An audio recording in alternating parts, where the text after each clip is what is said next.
سلام عليك يا رسول الله، ما برق نور في ظلماء، وتلألأ ضوء في سماء، وهطل طل في صحراء، ونبت زرع في بيداء.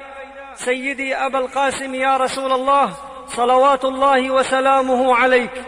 ما لي إلى قدرك العلوي من سببي، لا الشعر يسعدني فيه ولا نسبي، لكن رأيت محبا أعوزته يد من البيان، وأهل الشعر في لعبي قد أشغلوا بضروب الحب، ما عرفوا من المحبة إلا كل ذي وصب. يا سيدي يا رسول الله، معذرة إذا دعتني القوافي ثم لم أجيب، وما عجزت لأن الشعر أعجزني، لكن لأنك فوق الشعر والأدب. فحسبها كلمات قد رجوت بها شفاعة يوم لا يغني سواك نبي، وإن يفتني مديح المصطفى شرفا، فذكره قربة من أعظم القرب. في يوم مولدك الميمون ما طلعت شمس على مثله فضلا ولم تغب، محمد وخصال الحمد قاطبة إليه نسبتها يا أكرم النسب.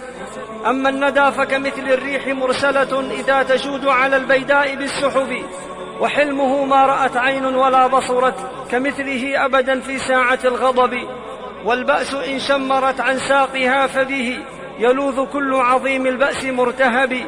إذا تحدث عذب القول منطقه يغنيك مجمله عن مسهب الخطب، وإن تلفت كلا من تواضعه، وإن مشى فكما ينحط من صبب.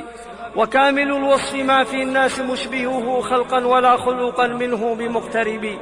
اللهم صل وسلم وبارك على سيدنا محمد، حامل العز في بني لؤي، وصاحب الطود المنيف في عبد مناف بن قصي، صاحب الغرة والتحجيل المذكور في التوراة والإنجيل. إن الله وملائكته يصلون على النبي، يا أيها الذين آمنوا صلوا عليه وسلموا تسليما.